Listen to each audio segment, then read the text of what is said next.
Nous sommes dans notre 8e séance et en réalité, nous sommes dans la continuation, n'est-ce pas, de ces grands cours, une seule fête dans plusieurs fêtes.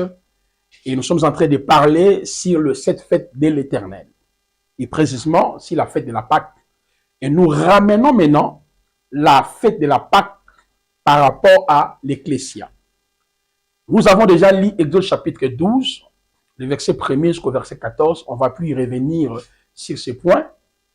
Nous avançons carrément parce qu'on prend seulement 30 minutes par jour. Il faut vraiment qu'on puisse avancer. Alors, j'étais en train de parler sur la procédure de l'immolation de l'agneau parce que l'agneau aujourd'hui égale l'évangile de la croix, l'évangile du salut. Revenons sur la procédure de l'immolation de l'agneau. L'agneau a été pris le 10e jour, c'est déjà traité, examiné pendant 4 jours, immolé entre les deux soirs, c'est bon. Maintenant, nous sommes dans le 4e point. Il y a au moins 14 points que vous avez notés par rapport à la procédure de l'immolation de l'agneau. Le sang mis sur le laiton, ok? Non, on revient. Voilà. Le sang mis sur les 2 poteaux et sur le laiton de la porte des maisons.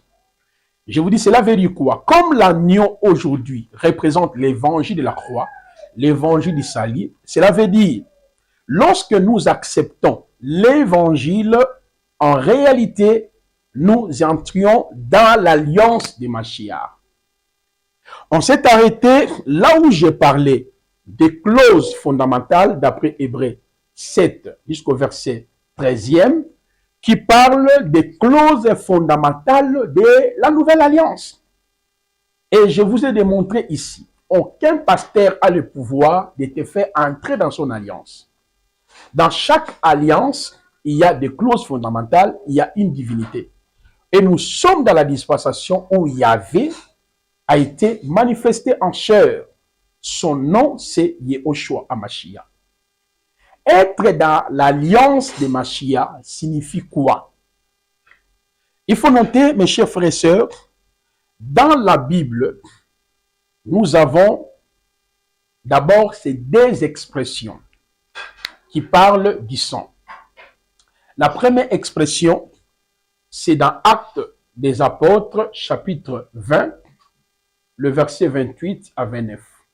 Ici, l'apôtre Paul qui faisait son discours d'adieu, et qu'est-ce qu'il était en train de dire aux évêques?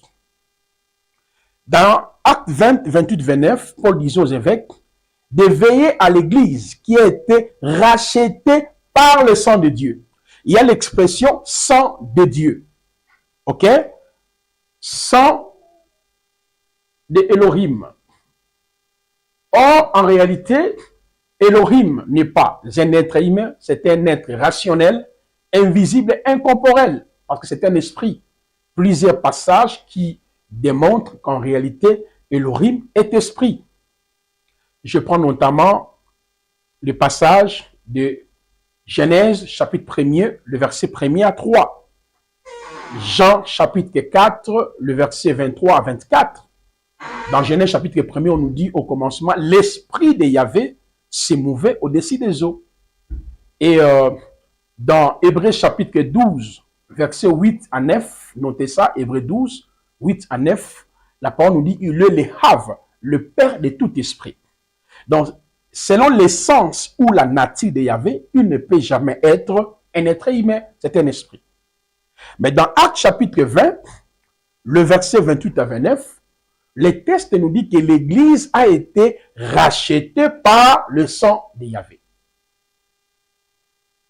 Alors, lorsqu'on prend Apocalypse chapitre 5, le verset 8 à 10, il y a l'expression sang de l'agneau. Est-ce que l'Église a été rachetée par un animal? Non. Pourquoi on parle du sang de l'agneau? Les animaux, tout comme hommes, ont été créés le 6e jour. Donc, lorsque la Bible évoque le sang de l'agneau, là, nous entrons dans la notion de la création, dans la notion de la manifestation de Dieu en chair. Parce que Yahvé, dans son essence, il ne peut pas être un être humain, mais néanmoins, il a toujours pris la forme humaine. Il y a des grands cours où nous allons beaucoup plus cogiter dans ce sens. Il y a le cours tel que la sotériologie, la doctrine d'Issali. Il y a le cours tel que la christologie ou bien Yehoshua Hamashialogie. C'est là où nous allons expliquer qui est réellement Yehoshua et je reviendrai sur ce point. Mais ici, je serai tellement laconique, justement afin que vous ayez l'idée par rapport au sang appliqué sur les laitons des maisons. C'est-à-dire, nous sommes le peuple de l'alliance, nous sommes dans la nouvelle alliance, nous ne pouvons pas entrer dans une autre alliance. Alors, partons de ces deux expressions, le sang d'Élohim et le sang de l'agneau. Ceci nous renvoie à la notion de la mort, de l'humanité ou de la manifestation de Dieu, n'est-ce pas, en chair et à sa mort. C'est par là le texte biblique nous dit dans 1 Timothée 3,16, le mystère de la piété est grand.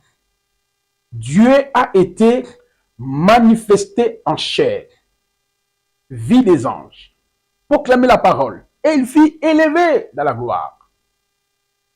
C'est alors le sang de Yehoshua représente quoi au juste?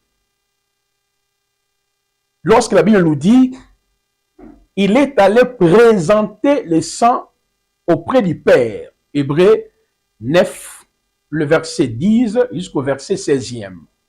Qu'est-ce que signifie le sang de Yehoshua? Qu'est-ce que signifie nous sommes dans l'alliance du sang de Yehoshua? Qu'est-ce que signifie nous sommes dans l'alliance du sang de Mashiach? Notez maintenant, selon les textes bibliques, il n'y a que 9 informations sur le sang. Notez ça. Nous avons que 9 informations sur le sang.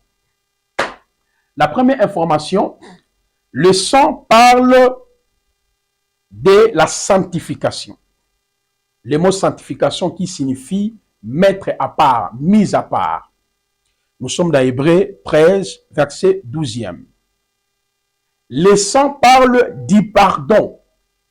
Hébreux 9, le verset 22. Le sang parle de la purification. Nous prenons 1 Jean chapitre 1er, le verset 7. Le sang parle de la justification. Romains chapitre 5, le verset 9e. Le sang parle de la paix. Colossiens 1er, 19 à 20. Le sang parle de la rédemption. Éphésiens 1, verset 7. Le sang parle de la victoire.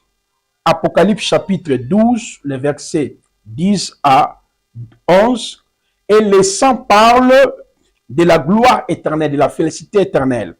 Apocalypse chapitre 7, 12 à 14. Et le sang parle de notre accès dans la présence du Père. Hébreux chapitre 10, le verset 18 à 22. Donc, l'expression être dans l'alliance du sang signifie nous avons été sanctifiés, séparés de tout système. Parce qu'avant que Mashiach vienne, nous sauver étant la Pâque, nous étions sous la loi du péché et de la mort. Notez ça, premier point. La loi du péché et de la mort, c'est la loi que lui-même avait promulguée. C'est ce qui avait frappé l'homme dans le jardin d'Éden. Nous sommes dans Romains 7, le verset 1, lisez jusqu'à la fin. Nous sommes dans Romains 5, 12 à 18. Notez ça aussi. Nous sommes dans Romains chapitre 8, verset 1 à 3. La loi du péché de la mort, c'est la loi que Yahvé avait promulguée dans les jardins d'Éden, d'après Genèse chapitre 2, le verset 13 à 17. C'est cette loi promulguée par Yahvé, quand il avait dit, tu pourras manger tous les arbres du jardin, mais le jour où tu mangeras cet arbre, tu mourras. Donc, en réalité, c'est cette loi qui avait frappé l'homme. L'apôtre Paul l'a dit dans Romains 7, la loi, elle est parfaite. La loi, elle est saine. Mais par elle que j'ai la connaissance du péché. Cela veut dire, l'homme était esclave, tout d'abord, de Yahweh lui-même. Je vous ai promis que je reviendrai avec beaucoup de précision, la profondeur, disons, parce que je suis déjà en train de préciser, la profondeur lorsque je parlerai sur la rédemption, la sotériologie. Deuxièmement, l'homme était sous la captivité de Satan et ses démons. Si vous prenez par exemple Colossiens chapitre 1er, 12 à 14, vous prenez Éphésiens chapitre 2, le verset 1er à 3, vous prenez aussi Colossiens chapitre 2, 13, 14 à 15. Là, on nous dit il a dépouillé les dominations, les autorités. Dans Éphésiens 2, verset 1 à 2, on nous dit que nous, autrefois, nous étions sous le contrôle du prince de l'air, l'esprit qui agit dans les fils de la rébellion, c'est-à-dire les diables. Et dans Colossiens 1er, 12, 14 à 15, le texte nous dit, il nous a délivrés de la puissance des ténèbres. Cela veut dire, avant la venue de Mashiach, nous étions sous la domination d'abord de la loi du péché et de la mort, c'est ce qui a frappé Adam, la loi de Dieu, et nous étions sous la domination de Satan et de ses démons. La troisième information, nous étions sous la domination de nos traditions, de ce que nous avons hérité par nos parents. Notez 1 Pierre chapitre 1er, verset 17 jusqu'au verset 20. La parole nous dit, par son sang précieux, il nous a délivrés de vaines manières héritées par nos parents. Vous voyez ça? Nous étions des esclaves de malédiction héritées par nos parents. Et en quatrième position, là c'est 1 Pierre 1, 17 à 20. Quatrième captivité, 1 Corinthiens 6, 9, 11 à 12. C'est-à-dire, nous étions des esclaves par rapport à nos propres péchés. Vous voyez ça? Par rapport à nos propres péchés. Alors, lorsque Yahweh disait que le sang devait être appliqué sur les laitons des maisons, ceci expliquait que par la mort de l'agneau, ces 4 captivités tombent caduques. L'esclave de la loi du péché et de la mort, cette loi a été remplacée par la grâce. L'esclave de Satan, de vaines manières héritées par nos parents, de nos propres péchés, tombe. Voilà pourquoi ces 9 informations sur le sang expliquent en réalité que la véritable Église est entrée dans la fête de la Pâque par la mort de Mashiach. La sanctification par le sang signifie nous sommes séparés de tout système. Le mot sanctification qui veut dire séparés. Donc, ceux qui sont dans l'alliance de Yahushua ont été séparés de la loi du péché et de la mort, séparés de Satan et de ses démons, séparés des vaines manières héritées par leurs parents, séparés de tout péché. C'est ça la notion de la sanctification par le sang. Le pardon. C'est-à-dire, ceux qui sont à Yahushua ont obtenu le pardon de ses péchés, le pardon de tous les péchés qu'ils ont commis. Vous voyez, tu n'as pas le temps de pleurer pour tes péchés passés quand tu es en Yahushua. Et ceux qui sont en Yahushua ont été justifiés. C'est ça la notion du sang, si le laiton. La justification veut dire nous avons été acquittés de toutes les condamnations qui pesaient sur nous. Ceux qui sont à Yahushua ont obtenu quoi? La paix. La paix, il y avait eu la séparation entre nous et notre Yahvé, mais à travers les sacrifices de Mashiach, nous avons obtenu la paix. Ceux qui sont à Yahushua ont obtenu la rédemption, veut dire la délivrance. Les chrétiens cherchent la délivrance des liens, des malédictions, des coutumes. Ça, c'est la comédie.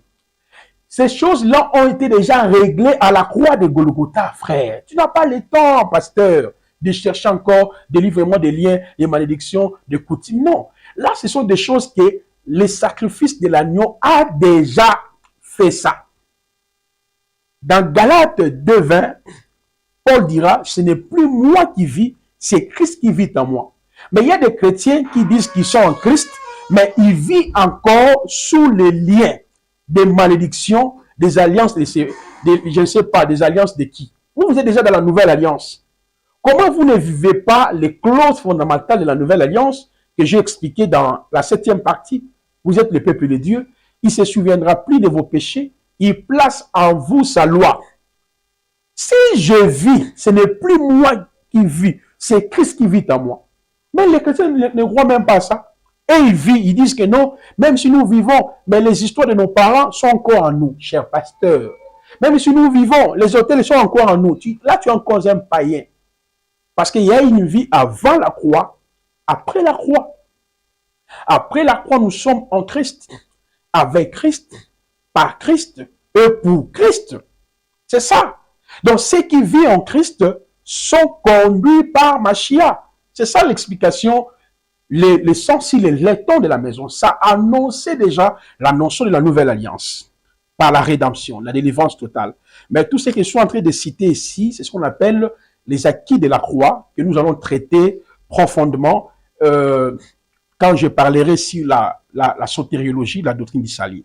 Et par le sang, nous avons la victoire. La victoire sur Satan, la victoire sur la loi, la victoire sur les vaines manières héritées par nos parents, la victoire sur nos propres péchés.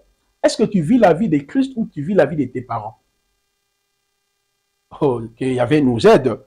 Et par le sang, nous avons la gloire éternelle. C'est-à-dire, nous avons l'accès de bénéficier de la félicité éternelle. Notre salut est assuré à travers le sang. Et dans la même perspective, l'accès à travers le sang. Aujourd'hui, tu n'as pas besoin de consulter un prophète. La consultation prophétique est caduque. Aujourd'hui, Dieu demeure en toi par son esprit. 1 Jean 3, le verset 24. 1 Corinthiens 3, 16, 17. 1 Corinthiens 6, 17 à 18 à 19. Vous êtes le temple de Dieu. Dieu habite en vous, vous appartenez à lui. Tu n'as pas besoin de consulter un prophète. Le sang de Mashiach, l'expression signifie dans son humanité sa mort, et vous avez accès dans la présence de Yahvé. Je pense que vous avez bien compris pourquoi dans la procédure de l'immolation de l'agneau qui explique aujourd'hui l'évangile, notre position en Christ, et nous sommes dans la nouvelle alliance.